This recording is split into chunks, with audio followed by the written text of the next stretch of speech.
Kemudian Abu Sayyaf dekat Filipina. Abu Sayyaf Filipina juga adalah kumpulan Wahabi di sana, yang mana mereka akhirnya join dengan ISIS. Join dengan ISIS untuk buat satu rangkaian teroris antarabangsa.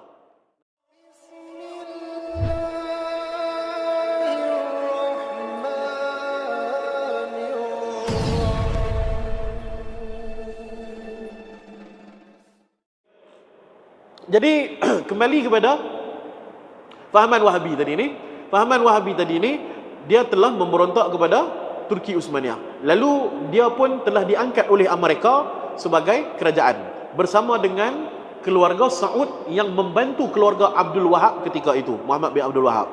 Maka deal mereka, keluarga Muhammad Abdul Wahab dipanggil sebagai Alu Sheikh, sebagai Alu Sheikh, ahli keluarga Syekh, merujuk kepada keturunan Muhammad Abdul Wahab, diberi kepimpinan dalam bab agama. Jadi semua mufti-mufti di kerajaan Saudi, daripada awal-awal mereka buka kerajaan Arab Saudi itu sampai ke hari ini, semuanya adalah keturunan Muhammad bin Abdul Wahab. Dia tak boleh ambil daripada keturunan lain. Dia guna sistem monarki, mereka punya mufti mereka. Bukan dilantik berdasarkan apakah ini kah itu kah, tak. Mesti keturunan Muhammad bin Abdul Wahab. Yang tu dia punya deal dia. Manakala Amir bin Saud yang menjadi kawan kepada Muhammad Abdul Wahab masa tu, yang bersama-sama dapat senjata daripada Amerika untuk memberontak kepada Turki Uthmaniyah, Amir bin Saud pula dia dapat menjadi raja. Jadi keturunan Amir bin Saud sahaja yang layak menjadi raja. Daripada dulu sampai sekarang, raja-raja di Saudi ini semuanya daripada keturunan As-Saud, sampai ke hari ini. Jadi kedua-duanya ini ulama Azhar, ulama Azhar dan ulama-ulama yang lain mengatakan kumpulan-kumpulan Wahabi ini, mereka ini adalah Khawarijul Asr. Khawarijul Asr, mereka ini adalah Khawarij pada zaman sekarang. Pasal mereka ni terkeluar daripada fahaman Ahli Sunnah wal Jamaah sangat ekstrim, sampai menghalalkan darah umat Islam untuk dibunuh hanya kerana khilaf dalam bab benda-benda hak kecil-kecil dalam ibadat ni. Pasal Yasin malam Jumaat, pasal buat tahlil, baca maulid, buat qasidah. Hanya kerana benda tu mereka sanggup membunuh umat Islam. Dan ini berlaku dengan jelas apabila munculnya kumpulan-kumpulan militan teroris ni, yang mana mereka ini berpunca daripada fahaman Wahabi. Contohnya kumpulan Al-Qaeda. Kumpulan Al-Qaeda, yang mana dipimpin oleh Bin Laden tu kan, Osama Bin Laden tu, mereka ni adalah kumpulan Wahabi. Begitu juga Boko Haram. Boko Haram ni adalah kumpulan teroris daripada Somalia, juga berasal daripada fahaman Wahabi. Kemudian ISIS, yang paling terbaru, teroris yang paling terbaru, ISIS ni di Iraq dengan Syria, juga daripada fahaman Wahabi. Kemudian Abu Sayyaf dekat Filipina. Abu Sayyaf Filipina juga adalah kumpulan Wahabi di sana, yang mana mereka akhirnya join dengan ISIS. Join dengan ISIS untuk buat satu rangkaian teroris antarabangsa. Yang mana teroris-teroris ini semua adalah daripada fahaman Wahabi. Jangan kata saya fitnah, sebab benda ni ada kajian dia, dan tuan-tuan boleh cek di PDRM, di Bukit Aman dan sebagainya. Mereka ada unit yang buat siasatan tentang perkara ini, dan mereka link semuanya kepada fahaman Wahabi. Yang mana mereka ini menggelarkan diri mereka sebagai kumpulan Salafi Jihadi. Salafi Jihadi. Dan saya sendiri adalah salah seorang panel yang dijemput oleh PDRM dan juga Bukit Aman masa tu, tahun 2000, sebelum saya pergi Jordan lagi, 2015 masa tu, 2015-2016 dijemput oleh PDRM untuk menjadi unit panel mengkaji bersama tentang ancaman ISIS di Malaysia masa tu. Jadi saya buat kertas bentang-kertas apa semua, kertas kerja apa semua, dan masa tu yang famous duk lawan ISIS ni Datuk, apa nama dia, Datuk Ayub yang macam mamak sikit tu. Masa tu dia lah yang paling kuat sekali, duk tangkap ramai orang-orang ISIS ni. Dan bila kita serbu rumah dia, penuh dengan buku-buku Wahabi. Penuh dengan buku-buku Wahabi. Ada satu kes tu, satu orang perempuan yang kena tangkap tu. Yang perempuan yang kena tangkap, depa punya konon protes lah, kata dia ni terlibat dengan terorisme lah apalah. Depa pecah masuk rumah dia, dan depa ada waran lah kan, bukan pecah masuk ya. Ada waran apa semua, depa tengok buku-buku dia semua buku-buku Wahabi. Buku-buku Wahabi. Jadi buku-buku Wahabi diharamkan oleh KDN. Sebab masa tu dia, Datuk Ayub Khan ni di bawah Datuk Zahid, yang mana Datuk Zahid ketika itu zaman Najib menjadi PM, dia adalah menteri dalam negeri, keselamatan dalam negeri, KDN. Jadi masa tu saya dengan Datuk Ayub tu dengan apa ni Datuk Zahid Amidi sekali operasi besar-besaran nak cantas ISIS tahun 2015-2016 tu ni.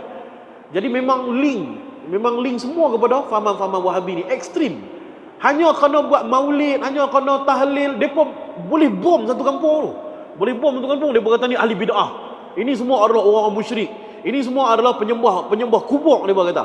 Geng-geng kuburiun, depa kata. Geng-geng penyembah kubur, duk puja kubur dan sebagainya. Jadi depa pi bom satu kampung tu, depa kata ni sama level dengan Syiah. Itulah yang berlaku di Iraq, itulah yang berlaku di Syria. Yang mana ramai orang-orang Islam kita dibunuh oleh puak-puak Wahabi ni. Kalau tuan-tuan bisa dengar nama satu orang syekh, nama dia Syekh Ramadan Al-Buti. Syekh Ramadan Al-Buti satu ulama besar. Dulu dia mufti dekat Syria dulu. Dia memang ulama yang disegani, ahli sunnah wal jamaah, sangat lemah lembut, seorang yang sufi. Dia kena bom dengan ISIS, tuan. Dia kena bom dengan ISIS. Meninggal, pecah hancur dia punya badan dia. Ketika dia tengah duk ceramah. Tengah duk ceramah ni depa bom dia. Serupa macam sekarang ni. Pasal dia duk ni lah, duk bagi amaran, duk bagi peringatan kepada orang ramai jangan ikut fahaman ni, fahaman ni terlampau ekstrim dan sebagainya. Dia banyak berdebat dengan tokoh-tokoh Wahabi ketika itu. Antara yang paling terkenal, dia pernah berdebat dengan seorang tokoh Wahabi yang nama dia Syekh Nasiruddin Albani yang datang daripada Madinah.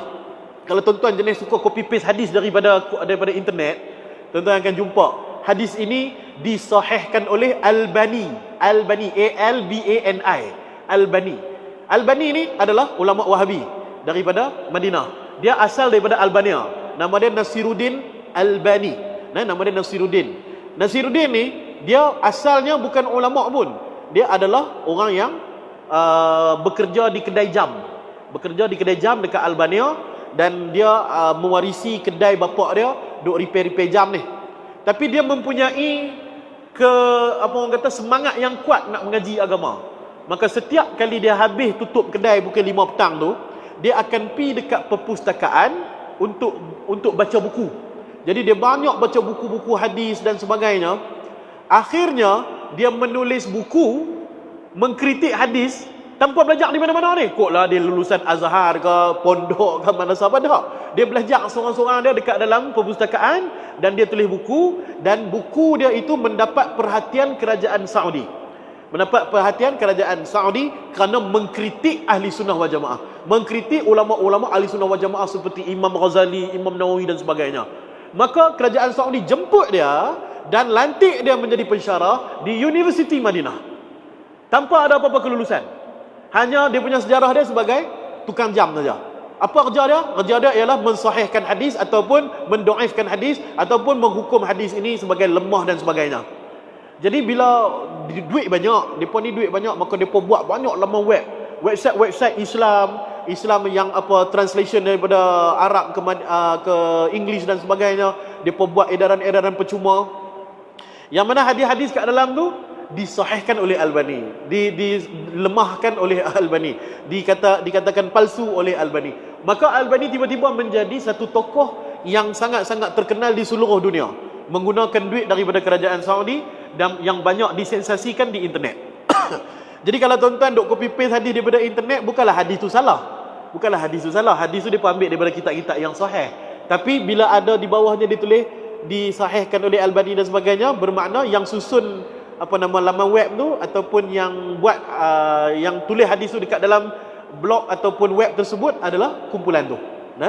Baik, tapi depa masih menggunakan Sahih Bukhari, Sahih Muslim, depa masih menggunakan hadis-hadis Nabi. Bukanlah macam Syiah teruk sangatlah. Syiah sampai hadis pun depa reka. Depa ada kitab yang penuh dengan hadis-hadis rekaan. Penuh dengan hadis yang depa mereka sendiri. Depa bubuh merapu-rapu. Macam-macam. Quran pun depa ada. Quran mereka sendiri. Mereka tak percaya pada Quran hak kita ada. Syiah lagi teruk lah. Syiah ni kalau kita dengar pun semua orang setuju kata mereka sesat. Tapi yang Wahabi ni problem sikit. Sebab mereka macam kita. Baca Quran sama macam kita. Mereka ikut hadis sama macam kita. Mereka semayang apa semua macam kita. Nak kata mereka kapiak, mereka bukan kapiak. Mereka hanya bermasalah dalam memahami Quran dan hadis tu. Sebab itulah Nabi SAW beritahu, puak-puak Khawarij ni, mereka ni semayang lagi banyak daripada hangpa. Sampai dahi mereka ni lagi hitam daripada dahi hangpa. Mereka baca Quran lagi banyak daripada kamu. Nak banding dengan kamu punya baca Quran, depa ni Qori International. Depa punya rakaman-rakaman Al-Quran depa penuh dekat YouTube. Orang duk jadikan bacaan Al-Quran depa ni sebagai rujukan bacaan dan sebagainya. Tapi mereka ni adalah Khawarij. Adalah Khawarij yang mana mereka akan bersama Dajjal. Baik. Dalam hadis beritahu yang terakhir sekali Khawarij itu akan dipimpin oleh Dajjal.